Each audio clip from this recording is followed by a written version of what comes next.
Hello, everyone. Welcome to IFFR Afterthoughts. I hope you enjoyed the screening of the film Shorta.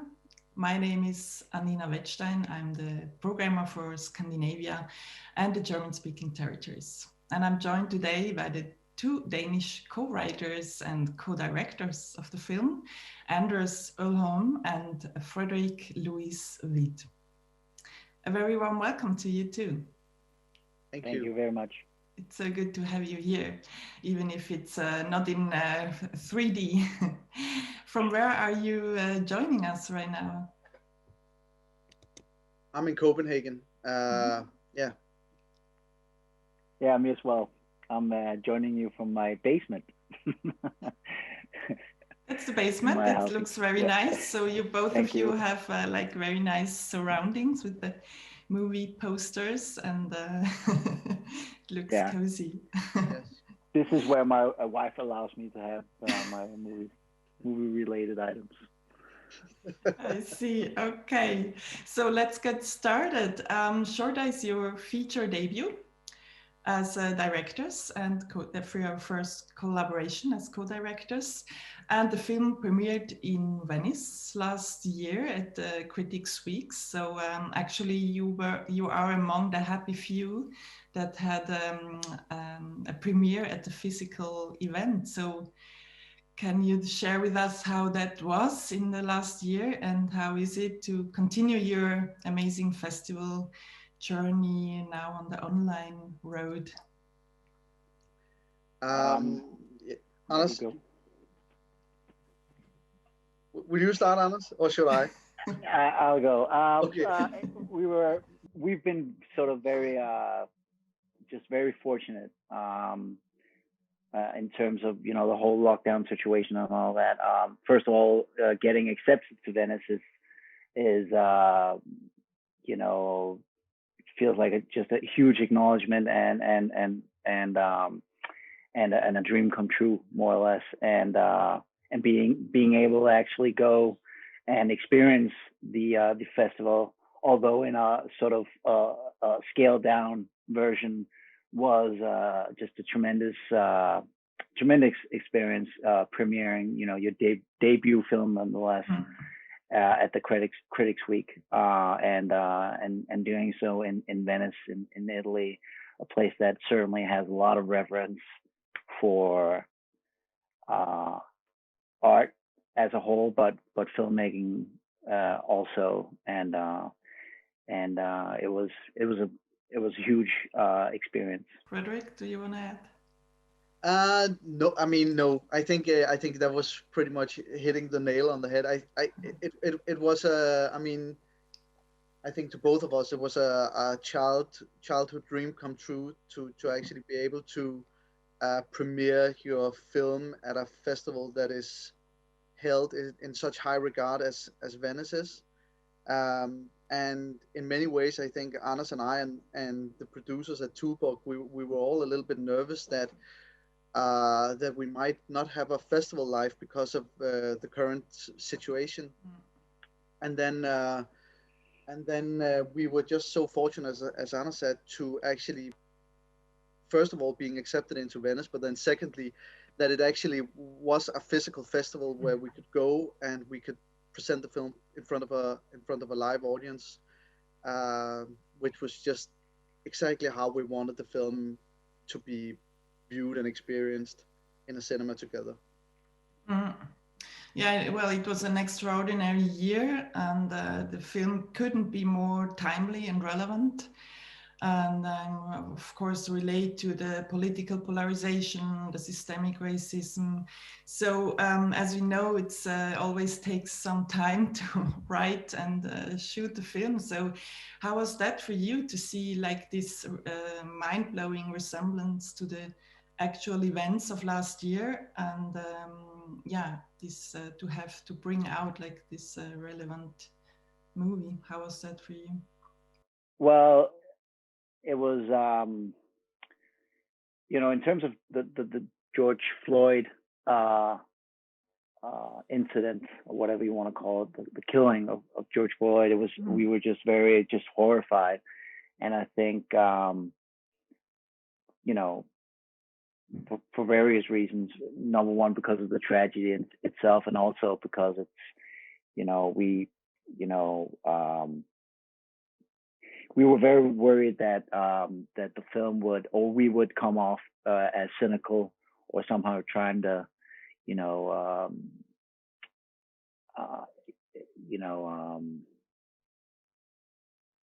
exploit the situation in some way. And so we were very, you know, and also we didn't want to sort of take away from you know, take away from that sort of the what was going on at the moment. So we were very cognizant about how, you know, really we had a lot of conversations about how we should. The film was already edited and locked, and so we were editing the trailer at that time. But we had a lot of discussions, Frederik and I, obviously, but also with our producers and our distributors, you know, whether or not we should change anything. And the biggest resemblance is with the opening of the film. And I think from that point on, I think the similarities are sort of more on a thematic level. But there's a very stark resemblance, you know, in the opening of the film, and we decided to change the trailer a little bit, use a different cut for that exact moment, because we didn't really want that to take away focus from what the film was trying to achieve. And I think when you watch the film as a whole, you see it in a different context, and I think it's you can sort of better understand what we're trying to achieve. But what we decided, that we didn't want to change anything in the actual film, and that it was important discussion to have, and that, you know, we felt that if this film could spark any, you know, interesting dialogue about this subject, then it would be worth, you know, doing so. But it was a scary few or confusing sort of moment for sure. Yeah. So yeah, as you said, you were trying to achieve. So maybe Frederik, you can talk a little bit about the beginnings, what you were actually trying to achieve. So like, what were your objectives, the key topics you wanted to go, and maybe as well connected to the genre of a cop movie. So like the starting point of the project. I think, I mean, when we started working on the film, Anders and I were very concerned about. I mean, we made it a thing not to have, not to point fingers at anybody, and not to have like a message in a way that that kind of solves the situation, because we didn't think that it should be this film's job to come in and say, this is how you do it, this is how you solve the situation in a way. So I think what was important for us was to make a film about people in a way, in a 3D dimensional way, being good and bad equally on both sides, to show that that the situation that we're portraying isn't black and white as many make it up to be. It is very much more in the gray zones, and we thought that could be an interesting take on the film and on this theme in general. Not to make it a film about heroes or villains, but to make a film about the complexities of people and why racism is a thing, or prejudice is a thing that is so hard to eradicate, and why it's still such a thing in modern society.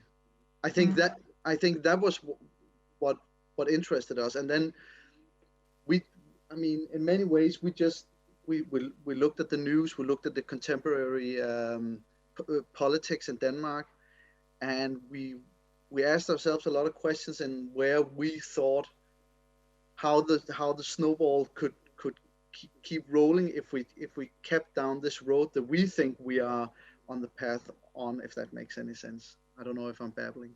No, totally. It's very interesting to hear, like what you said, that were more interested to see like behind and what's the why, and not to judge. And maybe you can just add, Anders, for the genre, was it clear for the beginning for you to go like to the cop movie, and what were the decision, maybe, or maybe it was obvious for you? Well, actually, it started with the sort of the germ of the idea started with the sort of high concept idea of doing a cop film about these two cops on the run, very sort of inspired by the sort of gritty action films of and thrillers of the 1970s, like The Warriors, or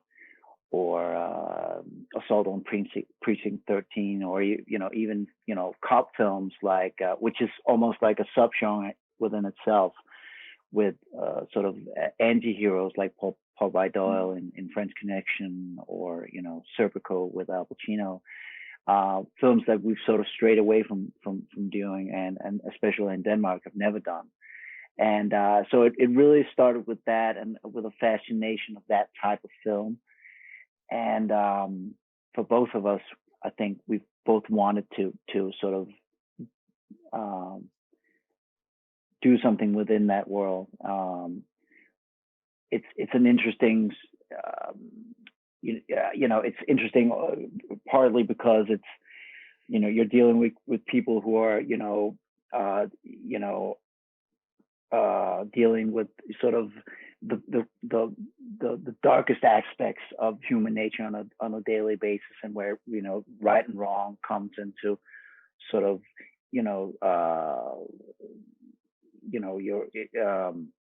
it delves into sort of all those themes inherently, and also just on a on an aesthetic level, we were very sort of interested in.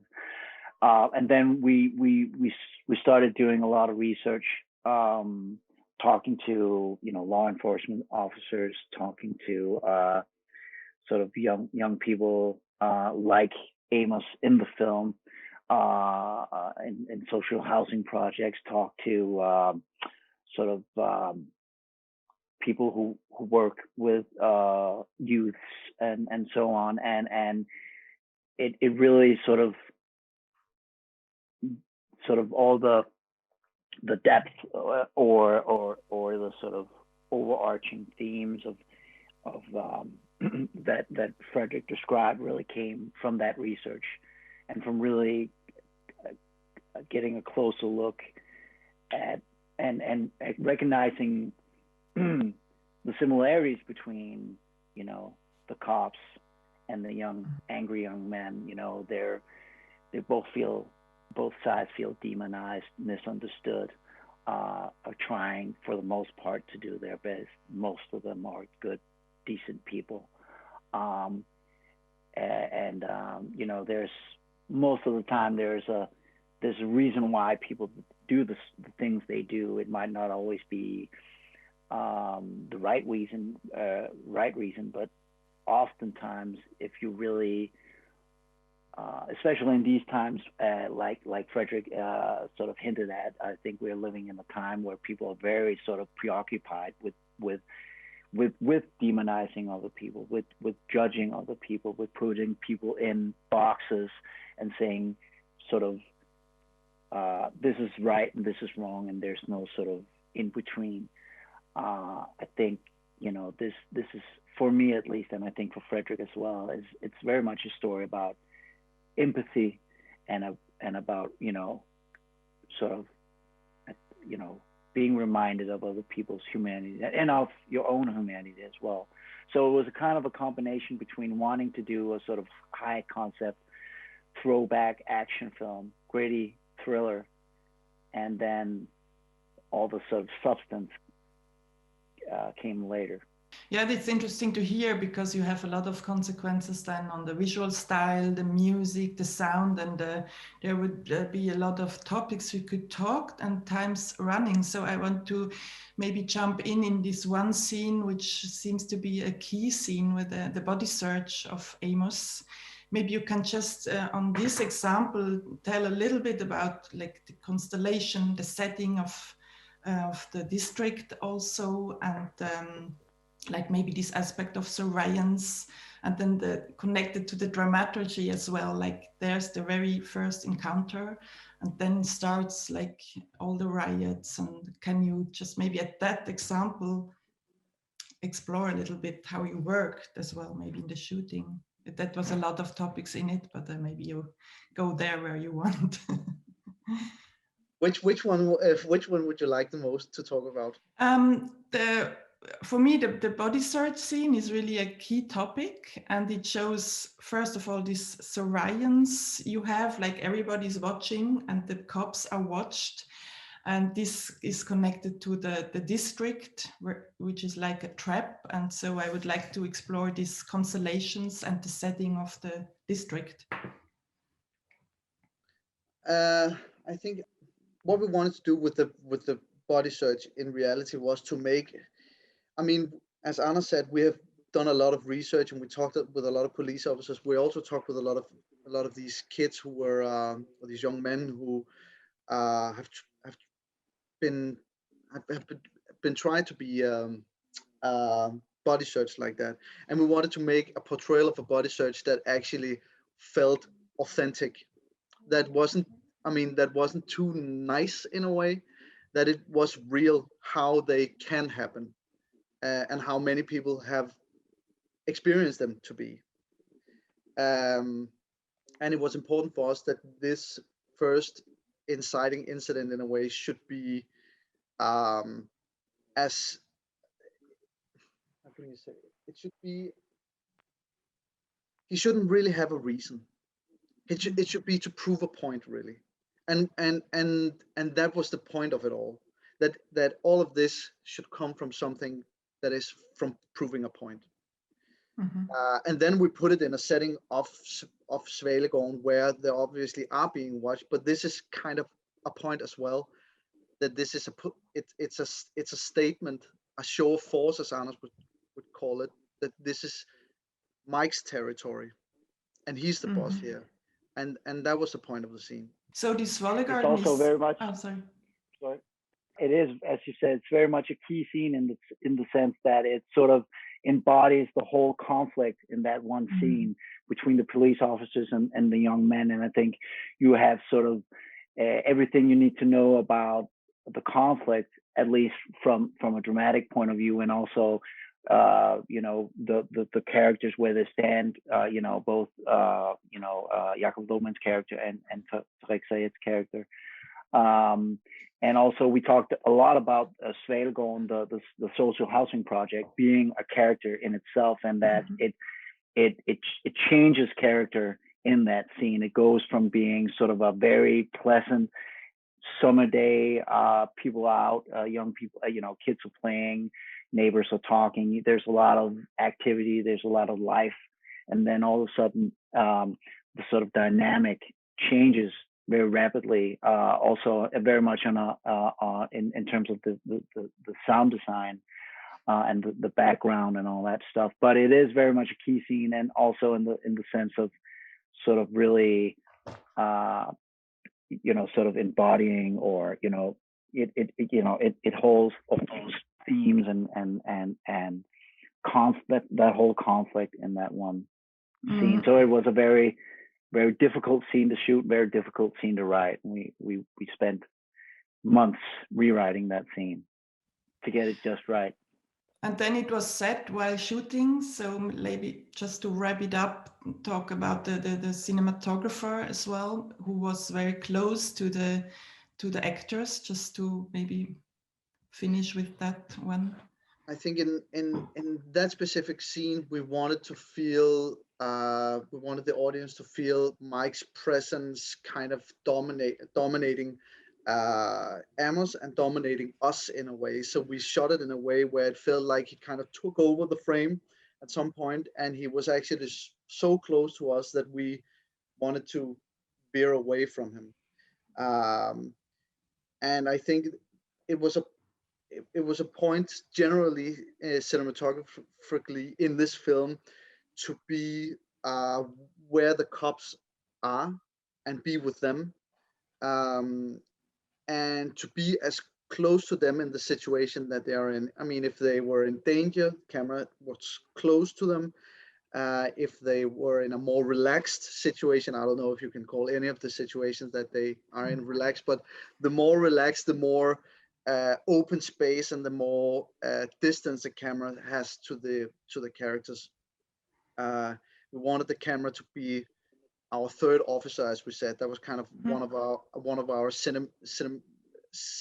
rules in the cinematography, to have the camera being our third officer.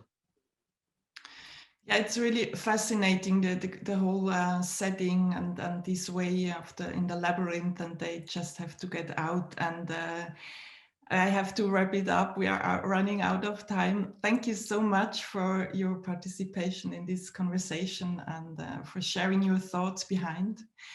It was a great pleasure to have you Thank here you with very us. much. Thank you. It's nice talking to you. It's a great honor to be a part of the festival. And thank you, the audience, for listening, and see you soon, and take care.